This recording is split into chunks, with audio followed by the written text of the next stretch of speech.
Okay, we're live finally. This is going to be a good conversation because everything conspired against us to make it not happen.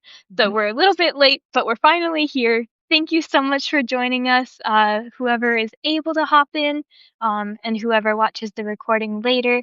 I am Jaylon Gundiz. I'm here as the editor-in-chief of One Brilliant Arc, and we have the two Gabriellas, as we like to call them at the Tell It Anyway cohort that we met them in. But I'll let you guys introduce yourself, and we're going to be talking about the new book that they just published, Weaving Connections, Nature Walks Across Continents. So I'll let you two introduce yourself and tell us a little bit about how you met. Do you want to start? Go ahead. Okay. My name is Dr. Gabriella Kuroshi, and I have met the other Gabriella through the Medium publishing platform, where she became a writer in my publication, Dancing Elephant Press, and then later she became an editor. And then we both participated in Substack and started magazines and different kind of things in Dancing Elephant Press in Substack. And she started her own, and one day we just decided to start Nature Walks last spring, and that's how everything started for the book. Yeah, for me, I was just thinking about this today. So you can call me Gabby. I am in Hungary, and I was thinking about this today, how it all started, because it started in the forest. It was me needing time for myself to refill, to charge. So I started going to run or to walk, and we somehow, we connected during these walks. Yes. And we started these lives. And yeah. I just have to say, I think that it's so awesome because I feel like all good stories start in the magical forest. And so I feel like that's just even more proof that your story is incredible. So yeah, tell us about this book and how it was born. So this is our amazing book. It's so beautiful, and I know that you painted the cover as well. Is that Yes. that's true, Gabriella? Yes, and then Gabby did the design of it, and then we come up with that it's going to be a series, and actually a second book is going to come out this month that's specifically for women and about women and so many magical things. But yeah, it's just, I don't know, it just felt right. We kind of both jumped into it. We were having a conversation on Signal, and we were both outside. We were both in nature, and we were just like, "Do you want to try this Substack Live thing?" and what we wanted to see if other people might want to do what we were doing, because we both felt, I think, that nature just brought us some healing, and it felt good to be outside. It was a spring, and I think, yeah, we needed time for ourselves too, and we connected. So I think we felt, let's try to see if other people would be interested in doing the same thing. So it was like literally a spur of the moment. We were just both like, okay, let's try it. And then we did our first Substack Live and out in nature. And then we just joined every time we can. And we talked about nature, but we talked about all kinds of things about life and so many different things. I don't know how much we want to go into it, but So what's in this book is basically just all of the conversations that you guys had while you were on these nature walks, just all of the different deep topics that you dug into, whatever came up. yes, and more. That's awesome. I find it so interesting because I feel like a lot of creatives these days are told, like, you have to grind, you have to hustle, you have to put in the work in order to create something that is meaningful. And it seems like you guys did the opposite. You kind of went back to slowing down and getting in touch with your natural rhythms, and that's what created the magic. Yes, and we were not thinking that this is going to be a book in the beginning. We decided after that, well, we have all these hours of transcripts. Should we put it together and then we added to it too? But yeah, I think that makes it so light and so much fun because we were just truly just what in the moment every time when we were talking. Yeah, it has a flow, and for me, it started with intuition. That's how it was in the forest for me. I just try Yeah. to listen. I just try to listen and to connect and to just be there. It might sound, uh, well, I mean, we were online, but Mhm. it was not about the technology itself. It was just about connecting across continents because there's no, we found a way. So, Yes. and we were observing things in nature and showing to each other and discussing extra things we found out or just sharing tips on various subjects. And I like to think that as we started in spring, it was brand new, it was growing, it was blooming, so, and the idea it ripened up. I think it was August, end of August, when when we said that w- maybe this should turn into a book. Yeah, somewhere there, yeah, in the fall, yeah. And That's then we so still, neat. we still ripened it a bit more, and yeah, it was a process, but it was not hurried. It was, it just came as a flow. It was just very natural. There's something so natural about both being in nature and connecting with your natural rhythms that follow the seasons of nature. Um, I think it's very interesting that you kind of touched on the unique spirituality of creativity. Um, it seems to me that a lot of creatives have that experience of when they slow down and listen to their intuition, then they're allowed to flourish and bloom, and the stuff that they create becomes alive. And it just comes into that flow, like you said, a little bit more effortlessly. Do you think that this kind of intuition and natural flow of creativity is something that um, people are needing to be reminded of these days? I believe so. I believe so, especially now that it's so easy just to type in something to AI and ChatGPT, and I think a lot of people are tempted and just putting out books and all kinds of things that not coming from the depth of their hearts. Mm, It's not coming from tuning into nature or finding some inner inspiration. It's just coming from a computer, and I think there's a loss of humanity in mhm, that. And I think when you tune into listening to things around you and to listen to yourself, it's just have a more meaningful, more in-depth connection.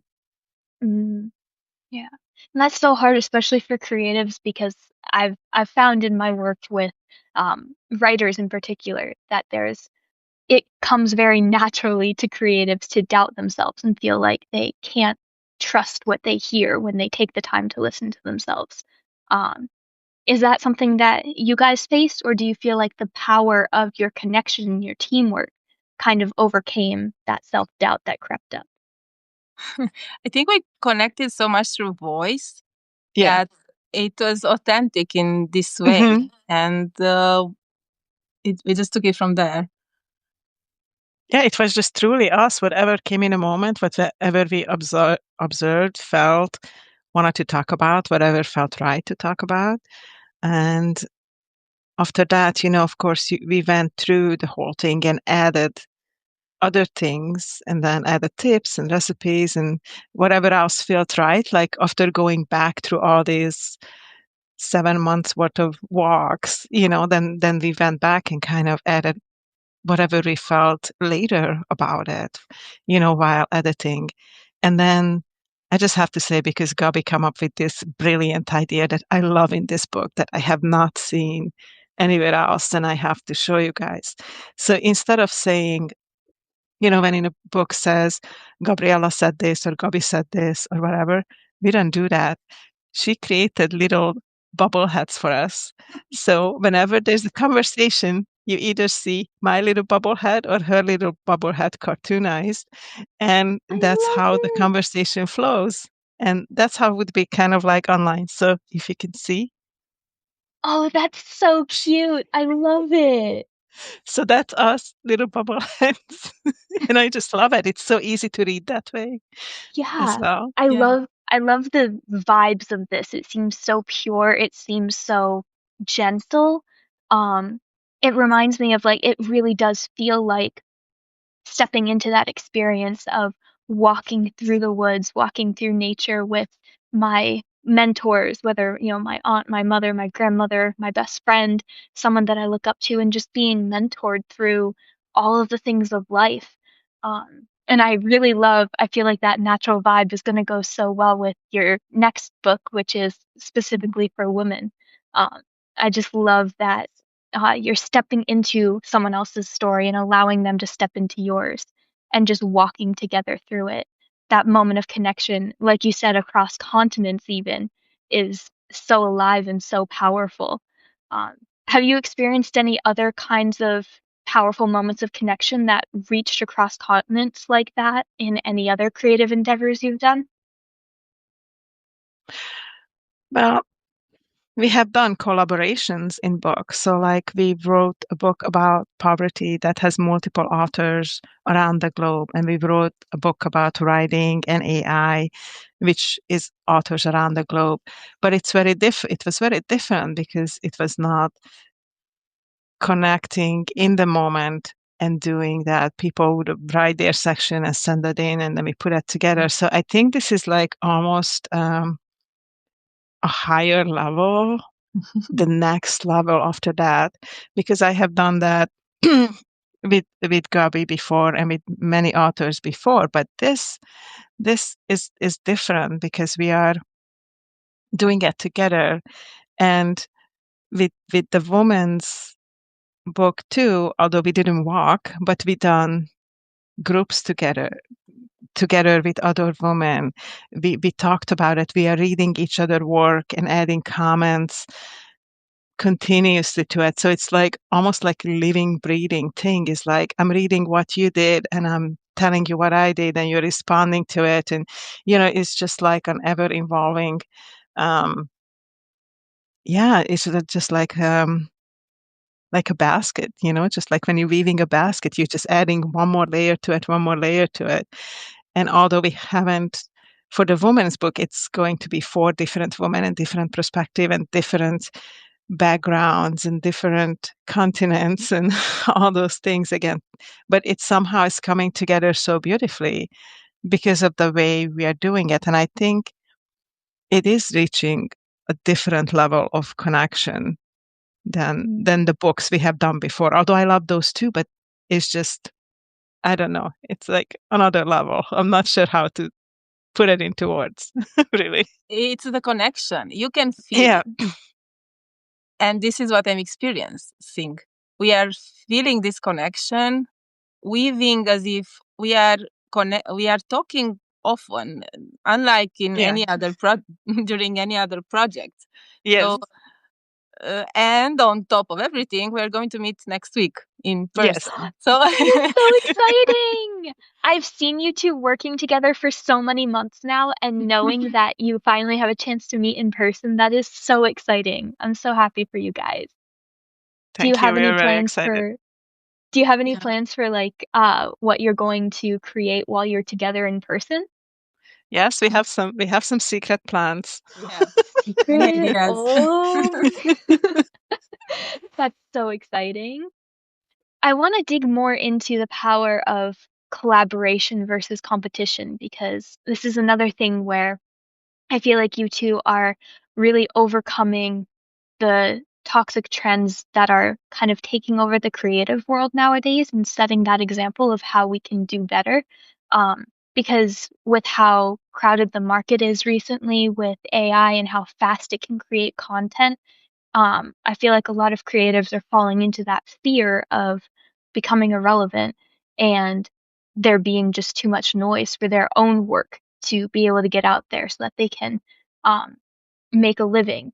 And I wonder what your thoughts are about that, having experienced this power of creating through connection instead of, feeling like you just have to be louder than the other in order to get noticed on platforms like Medium and Substack. I know I that's kind of think, a loaded question. yeah, there's a lot into that, but I'm just thinking sometimes if you quiet your voice, you might be heard better than if you're screaming louder. If you're quiet and gentle and kind and genuine and authentic, I believe the people who meant to hear you will hear you. It's not easy. It's not easy to do the marketing. It's not easy to try to get out there. But hopefully, like anybody who reads this book, I'm hoping that they will be touched and they Mhm. feel the energy, the love, the genuine connection in it to a point that they want to recommend that to somebody else, to use it or want to promote it or want to support us doing this work. And I truly believe that competition doesn't take you anywhere. There's, billions of people in in this globe. Hopefully there's enough for everybody. you know. Mhm. So And also, it's better to collaborate, I think. yeah, and also at Dancing Elephants Press, we spread positivity, so it's a core Yeah. value. And this is on top of everything. It Yeah. starts from that, and then we collaborate and we connect. And now we're just doing it from our heart. We don't need to compete, or we will find our tribe. It will take as long as it takes, but yeah. I agree with you that the true power in stories comes from the genuineness, because that's when you allow someone to feel seen and then your story resonates with them. And it kind of reminds me, again, of just how much the power of story is in sharing your story. Um, what's your experience been like sharing your story in this way? Have you felt like it was a more natural way to connect with other people's stories?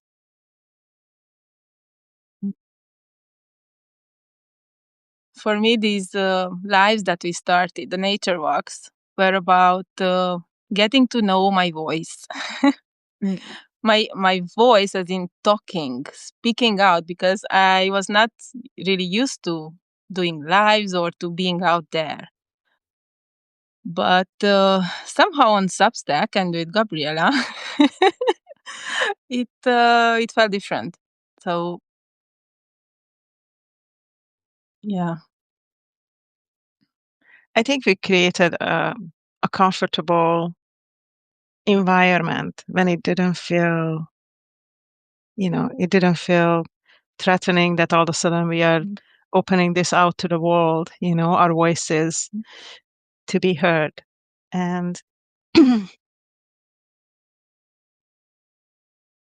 we just wanted to do something fun and positive, and we just did it. We didn't put like a lot of planning or a lot of thought into it. We got together when we could, and Gabby's really busy too with, 3 kids, and I was working, plus then I had an injury and surgery and all kinds of things.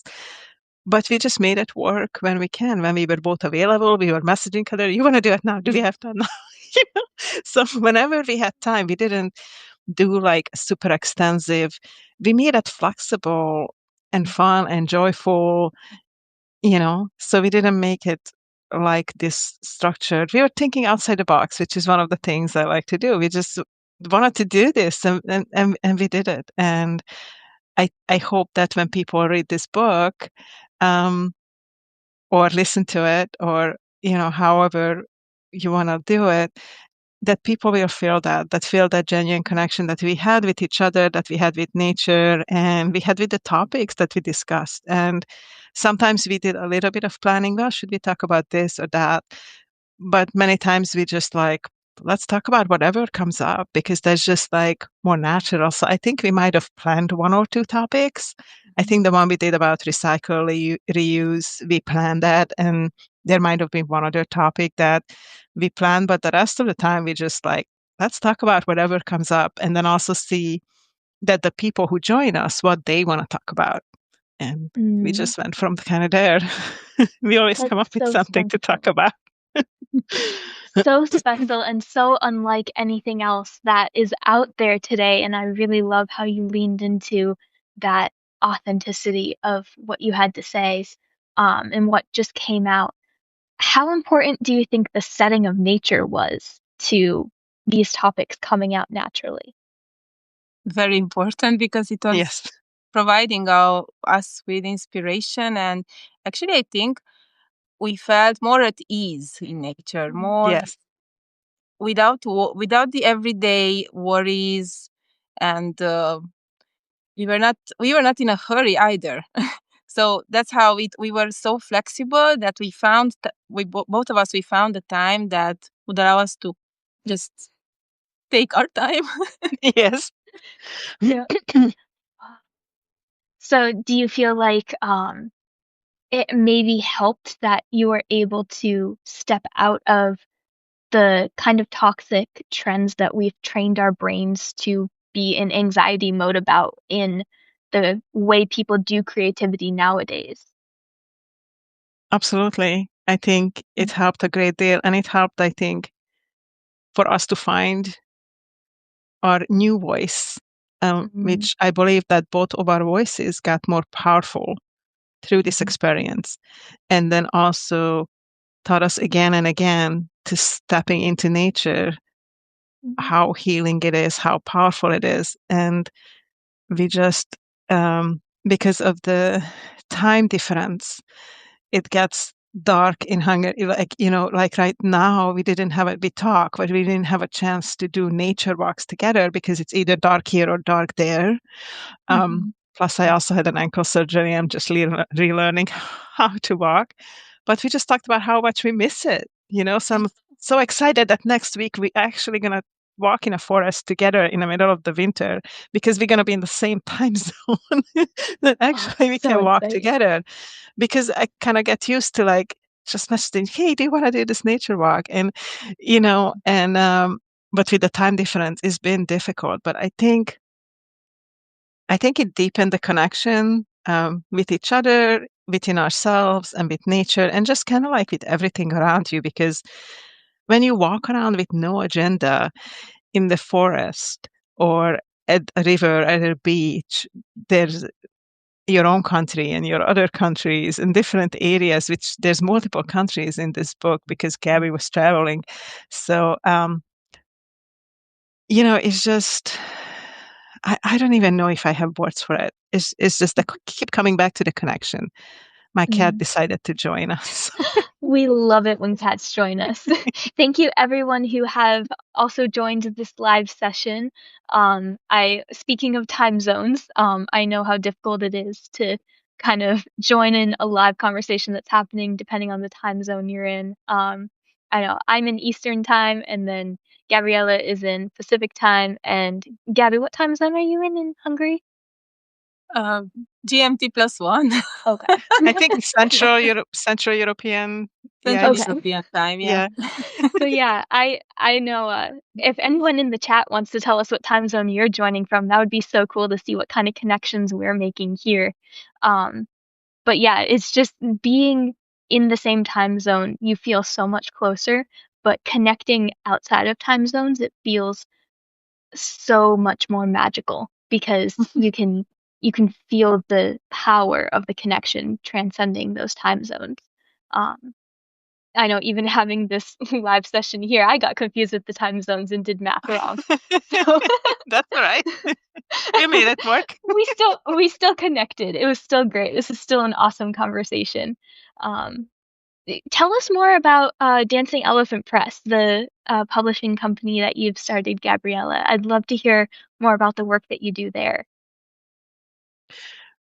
Well, it first started with a book I wrote about addictions, and then somebody invited me to the Medium platform to try it out. And it was kind of recommended at that time when I finished that book in 2019, is that, start a blog, build a website to kind of get your name out there. And it definitely gets your name out there, because right now I just checked the other day because somebody mentioned that, and I checked that there's 12 pages on Google about me, so like if you Google me, but like after the first 2 or 3 pages, it's all Substack and Medium, all the things you write in Substack and Medium. So I started to write just some blogs on my website and on Medium, and I saw that there were other publications. So after a while, I felt like I want to create something different that really focuses on positivity and doesn't restrict people, and kind of want to, like do the sparkle. We had a great session yesterday. We talked about sparkles to kind of spread that little sparkle, that little light to the world, and just kind of try to be creative. So I love elephants, and my daughter drew me an elephant that was dancing, and I was sitting here in front of the computer and trying to think of a publication name on Medium, and I looked at my dancing elephant that's still up there, and I'm like, it has to be fun, it has to be joyful, it has to be positive. So it became the Dancing Elephant Press. So every time somebody looks at the little drawing, that's something, that my daughter made, and it's, yeah, I love the name, and then started the publication, and then later, actually, I registered the publication as I started publishing books under Dancing Elephant Press. And one of the reasons why I learned and started to publish books and help other people publish books, because like with my addiction book, I sent it in for a year to different publishing companies and just was not able to get it published, even though I think it's an amazing book, amazing stories. There's like 50 stories from all kinds of people in there talking about addiction. But now the publishing companies, many of them, they don't even take unsolicited manuscripts. So it's not that easy to get into the publishing world. And more people just do self-publishing, but some people just don't want to do it, don't want to do the work, or can't, or don't understand it, or they just want to create and want somebody else to publish it. So that's how I started to publish works for myself, and then started to publish the works in our collaborations. And the first work in that was when we created a book called Holistic Journey Toward Wellness. And that was 21 people from all over the world in Dancing Elephant Press and Medium, that we just come up with topics, and there was a whole process. It was a lot of work. And the book is like this thick. Oh, wow. It's a massive book, and it's magical, and that's how it started. And then since then, there have been just different collaborations, and then people started to reach out. They said, I can't do the publishing. Can you help me with that? And then by that time, I published so many that I would say yes. I don't say yes to everybody. I say yes when I feel called to what they are doing, or also time limits and things like that. But yeah, that's how it all started. And then Substacks kind of become a thing. More and more people started to talk about it. So then we moved to Substack as well, to be not put all of our eggs in one basket, because you do hear scary things about people use different writing platforms before, and one died, and then all their work was gone, and all those type of things. So we are publishing on Medium and Substack, and Gabby is an editor in both. So she helps with Dancing Elephant Press, and then we create our books and do collaborations any way we can. That's so beautiful. It sounds like Dancing Elephants Press was created on the power of collaboration. That's your core that everything is built on. And then this collaboration that you and Gabby have to write this book, Weaving Connections, Nature Walks Across Continents, was just something extra special. I can see in your story reflected the truth that I think a lot of people come to Substack about is we're kind of learning from this conversation that the traditional way that we've been taught we have to be creative is not very helpful for actual creatives. I think that authenticity is just really drawing people to more what you guys are doing, like defying the norms of you have to be hustling and sitting at a desk every day. And you're saying, no, let's slow down and reconnect with nature, reconnect with ourselves, and let the genuine magic just create itself. I think that's so beautiful and so powerful. Um, what would you actually first? I'll ask you, Gabby, because I feel like we didn't get to hear as much about your story, your background with creativity. What beyond just editing for Dancing Elephants Press, when did you start your creative journey and doing creative work?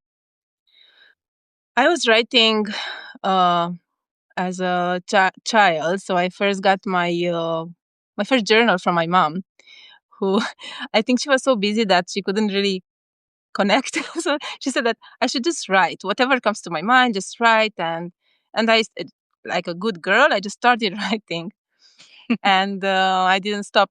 Okay, I stopped. I switched to blogging um, during university.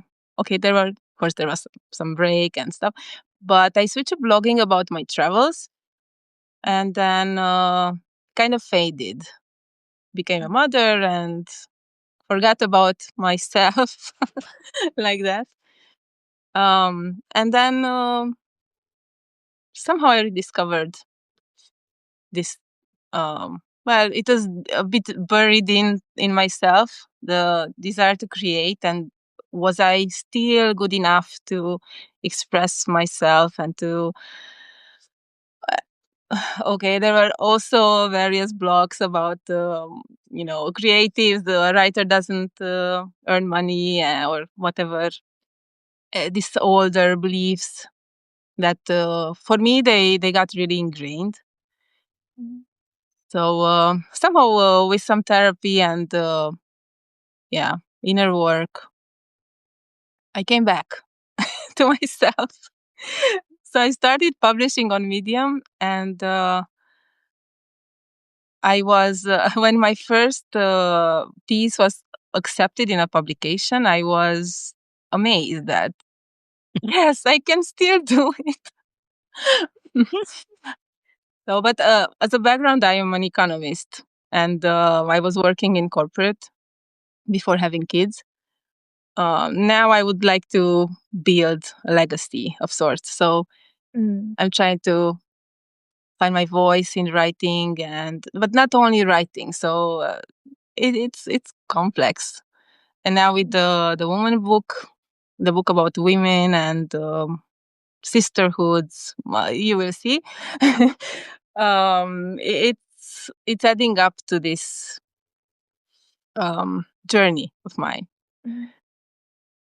That's so Yeah. beautiful. I want to thank both of you for going through that journey and now sharing that journey and sharing your story and how you found healing to put that goodness back out into the world and kind of encourage other people that they don't have to be stuck in these cycles that are unhelpful to who they truly are on the inside. And I just really appreciate you two ladies working so hard to create that sparkle in the world.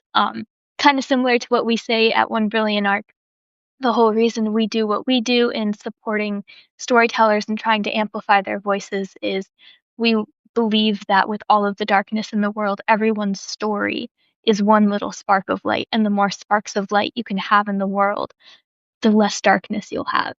And I think that's where the power of connection comes because now you have all of these individual stories, all of these little sparkles, and now they all come together and you have a great big light. I think that's so beautiful that you guys are really paving the way in that. So thank you so much. Thank you for being here. Thanks for talking about this. Um, to wrap up, I'd love to know what would you tell creatives who want to create and put goodness out into the world, but they kind of feel powerless and overwhelmed into paralysis? What's one thing that you would tell a creative who's feeling that listening today? You're good enough. Your story is important. And you're beautiful and amazing just the way you are. And share whatever calls to you to share. People who meant to find you, they will find you.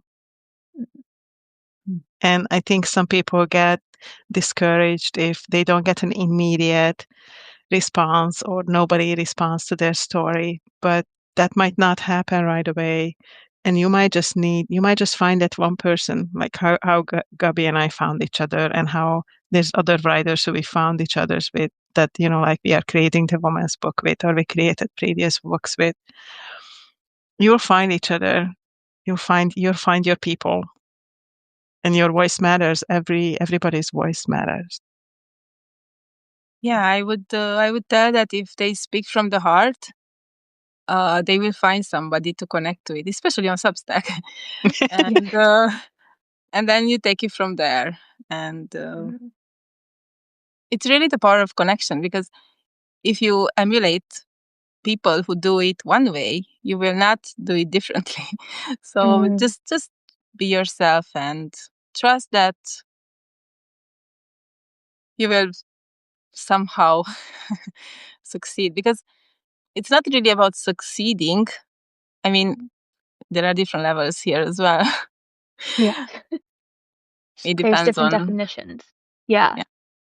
for sure. I think it's all about not letting that spark die. If you have that spark of goodness and that little sparkle, you have to keep it shining until it can find someone else. And sometimes it's just keeping your spark shining in the dark until someone else finds you. Yeah. Um, but the second you give up and let that spark die, then now you're lost in the darkness. So, And I just want to add, it's okay just to do it for you too. Mhm. Like if you feel like writing or you feel like creating anything, you don't have to share it with the world. You can just do it just for you. It's just a yeah. healing. And if you feel called to share it with the world, that's even more beautiful. But it's all right just to do it just for you, just to write the journal, just to write the stories. And you might not be ready to share. My mom found some of my grandmother's stories. She never shared that. And we are finding them now and reading them now. And it is just amazing. It's in a level, it's even more powerful because it's like bring us back to a childhood that we didn't know about. And now we can read about it because we found a few journals that she did. And even though she didn't share it with the world, it's going to be shared with the world through me and my mom. So it's Yeah. just, you never know who and what your story will impact. Mm. And even if it's just impactful for you, write it, speak it, Mhm. That is share it. so true. So powerful too. The example that your grandmother's stories live on in um the future generations, and just having them written down is for whoever needs to find them is so powerful. Writing your story is first and most importantly healing for you. Just do it for you. If you write the thing that you need to hear, someone else is also going to need to hear it. And when you're ready, and if you feel called to, you can share that healing with the world. Thank you again so much, ladies, for joining us. Thank you, everyone who watched this conversation, for joining us live, and anyone who's going to watch this recording. We really appreciate you being here and proving once again the power of connection across all kinds of time zones. Um, Gabby and Gabriella, do you want to wrap up by just telling everyone where they can find you and where they can buy this amazing book? Well, we are everywhere. So again, this is our newest book, Weaving Connections, Nature Walks Across Continents. Thank you for joining. And yeah, if you just type in our name, the book will come up, and we are both on Medium and Substack. And I have a website too. It's just my name, gabriellakaroshi.org. So you can find me there as well. You can also find me with my name, Gabriella Trofim-Tatar, and on Substack I'm writing from my kitchen table, because that's how Love it that. all started for me. And I'm also writing on Medium. I also have there a small publication about stories, just short, simple stories. Mm, yeah, so I think we're easy to find. Awesome. Well, thank you again so much. I can't wait to see what more magic you ladies create and what magic anyone watching this creates from this encouragement to just be yourself and write what comes to you. So thank Thank you you so again, much for having everyone. us. Of Thank you. course. We Yeah. will talk to you all later. All right. Bye, Bye. everyone.